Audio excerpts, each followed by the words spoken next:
Hello everyone, Jose J. Garcia with Mobile Home University here. So bringing you another business comparison. Now you saw the previous video that we showed you where we were out in a cotton field down central Georgia, and that was poultry. Now let's show you live poultry, something a little bit different, but still, a business that I like to compare to. And remember, this is not to discriminate against any business. We love them all. This is simply a comparison as to why you should get into mobile homes. Mobile homes, mobile home investors and real estate investors, you don't have to love what you do in a sense. You have to like it to a certain extent. I personally love investing in mobile homes. I love coaching students, but it can be a road to something as a hobby. You may be into something else, art, whatever you want, but you have to have capital to a certain extent to be able to get into certain investments, certain businesses, because not every business you can get into it with little to no money down, and that is something you have to deal with. Now granted, you have banks, financiers that will give you access to X amount of a loan per se, but again, they're going to require some type of skin in the game, if you will, maybe a deposit, a down payment, or something. Where do you come up with those numbers? You can't just go around loaning from everybody, right? So if not for a long to expense time, which I don't see why you would not, in mobile home investing, do it enough to get you funds, that capital, build your pocket so that you can invest in other businesses, right? So we are down here and we're actually going to be looking at the chicken farm, live poultry. Now funny enough, when I was first doing logistics, this is actually one of the places that we deliver, the only place that we deliver, as a matter of fact. At the time, I wasn't doing all these other logistics companies, and it was with I'm not going to name that company I was with, but we deliver to chicken farms. We deliver the actual feed which fed the chickens, and it was a whole, it was a crazy operation, to say the least, that's for sure. But that's where I'm at now. So down here looking at these chicken houses, and I'm gonna break some numbers for you. Okay, understand that none of these numbers are exact. These are for educational purposes only.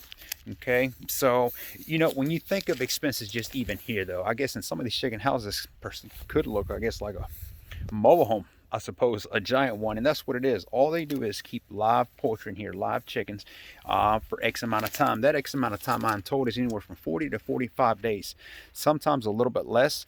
That means the second that they get here, the chickens, which are birds at that time, mini baby chicks, they are here in this farm for about a month and a half before they take them. That means that chicken has grown to its full potential, full size, where they take them to a whole different department where I'm not going to get into that, but they take them to where they get them ready to be put in stores, restaurants, whatever kind of thing. So that's what you're looking at. But I mean, think about an expense just even trying to build a farm like that.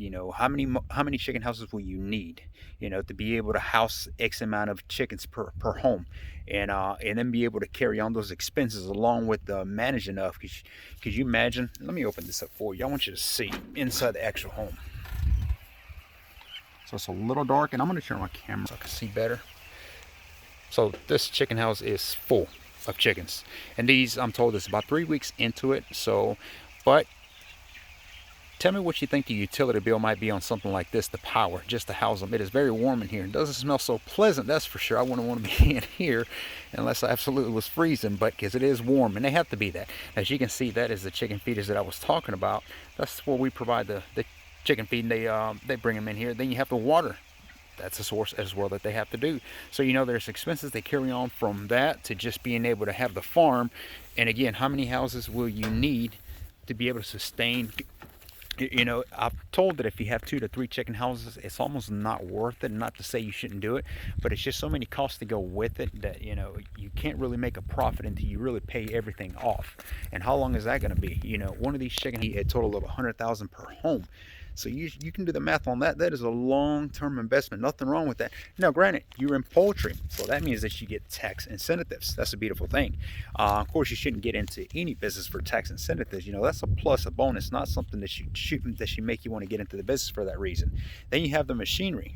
How many tractors, how many machineries are you gonna have to bring in here to be able to use each and every time? A little about the way it works.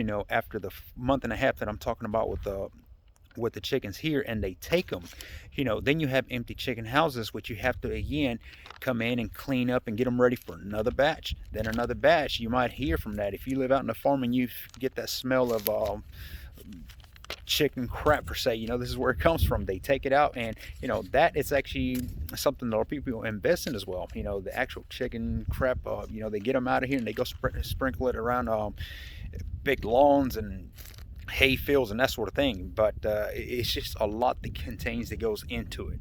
So you have to keep that in mind. It's a beautiful business like any other, but it's how much money do you have up front to be able to put up and start your business like that. How much will a bank actually loan on it? And again, we don't discriminate. I love it. It's here for a reason, and I think it's a great business. Maybe something that later on in the future we think on ourselves. I don't know. If the numbers check out, what do I always say? It's a good investment. I don't know that the numbers would check out like a mobile home. If you can get into the mobile home for little to no money down, again, just getting into that investment alone will get you that building capital. You have enough money in your pocket at one point, start investing. That's the way investments work. Is you don't take the money from the investment and go spend it. You take the money from the investments and you go invest it. And whatever profits from that one, you go invest it and you keep growing. That's AKA Warren Buffett. That's how he grew, and that's why he's so successful. Too many times we hear so many people, they start making good money and their lifestyle starts to grow, and then they're not really investing anymore. They just kind of stop.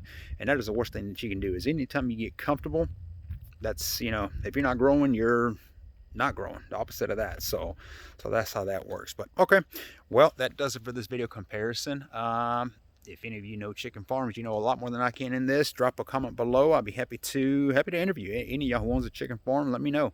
I'll be happy to come out and get some more details, a little more specifics, a lot more that he can tell us than I can for sure. So all right, if you're looking for mobile home coaching, visit garciamhu.com. If you have any questions, email me, j@garciamhu.com. Till next time, thank you for watching.